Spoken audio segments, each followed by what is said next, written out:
ఉదారం చాటుకున్న గౌరవ పెద్దలు రమేష్ రెడ్డి గారికి హృదయపూర్వకంగా కృతజ్ఞతలు కూడా తెలియజేస్తున్నాను. అలాగే ఎప్పుడు కూడా అందరం కష్టకాలంలో ఒక తాటిపై కొందాం. పేద ప్రజలకు మంచి చేసినటువంటి వ్యక్తి జగన్మోహన్ రెడ్డి గారు. ఆ విషయం అందరికీ కూడా తెలుసు. తన పరిపాలనలో ప్రతి ఒక్కరూ బాగుండాలి, ప్రతి ప్రాంతం బాగుండాలి, ఏ ఒక్క పారదర్శకత ఉండకూడదు, గొడవలు ఉండకూడదు, విపక్షం ఉండకూడదు అని ఆలోచన చేసి దాదాపుగా 2.5 లక్షల కోట్ల పైగా డైరెక్ట్ గా డీబీటీ ద్వారా కానీ అభివృద్ధి కార్యక్రమాలలో మీ అందరికీ కళ్ళ కనపడుతూ ఉంటుంది. కేంద్ర ప్రభుత్వం మెడికల్ కాలేజీలు ఇస్తే వద్దు అని తరిమేస్తున్నాడు.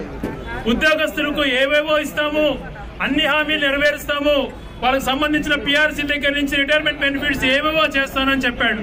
ఈ రోజు ఉద్యోగస్తుల గురించి ఆలోచన చేయట్లేదు.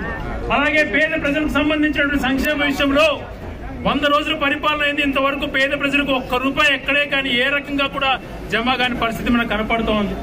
ఇన్ని రకాల వైఫల్యం చెంది తనకున్నటువంటి అదర్ సెక్టర్స్ ఏదైతే బలం ఉందో వాటితో ప్రచారం చేయించుకుంటూ ఎప్పుడు తన పబ్బం గడుపుకోవాలి, ఇలాగే ఆ సత్యదూరమైనటువంటి మాటలు చేస్తూ ఉండాలి, తప్పుడు హామీలు ఇస్తుండాలి అన్నటువంటి ప్రవర్తన ఏ రకంగా కూడా మారలేదు.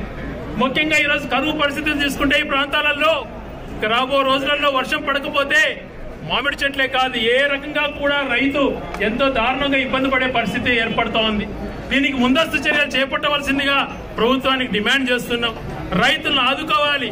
రైతులకు ఇన్పుట్ సబ్సిడీ, క్రాప్ ఇన్సూరెన్స్ అంతా ఇచ్చి ఏదైతే మీరు 20,000 చెప్పారో అది ఒకటేసారి రైతులకు చెల్లించాలా అని చెప్పి రైతులు అన్ని రంగాల్లో ఆదుకోవాలా అని చెప్పి సవినయంగా కోరుకుంటున్నాం.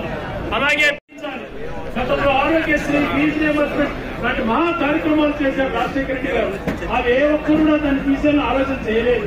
ఈ రోజు మెడికల్ కాలేజీలు వస్తున్నటువంటి పరిస్థితి, ఉద్యోగస్తులకి ఏ మాత్రము మంచి చేయనటువంటి పరిస్థితి, పేదవాళ్ళకి ఏ రకంగా మంచి చేయని పరిస్థితి, రైతులను వదిలేశారు.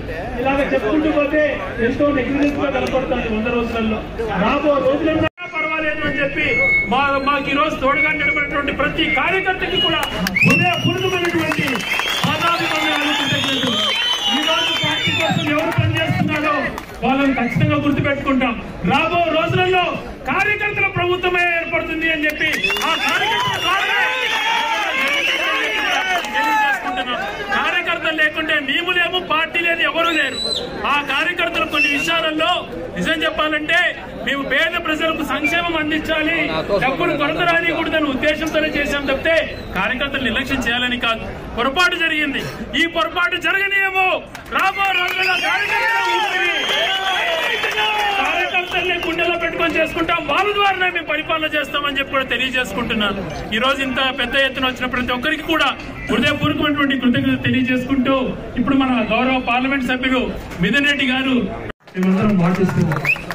అలాగే ఈరోజు మనకు ఆఫీస్ పెట్టుకోమని గౌరవంగా మనకు అలాగే మన అందరం కూడా ఈ రోజు ఒక రోజు చేశాడు. ఎంతో సిస్టమేటిక్ గా, ప్రొఫెషనల్ గా పెద్దలు రాజగోపాల్ రెడ్డి వర్ధంతి దినంగా ఈ రోజు మనం కూడా ఆయన ఒకసారి స్మరించుకోవాలి. భగవంతుడు ఆయన కుటుంబానికి అలాగే ఆయన ఎప్పుడు కూడా ఆయన పేరు ఎప్పుడు చల్లగా ఉండాలని మనస్ఫూర్తి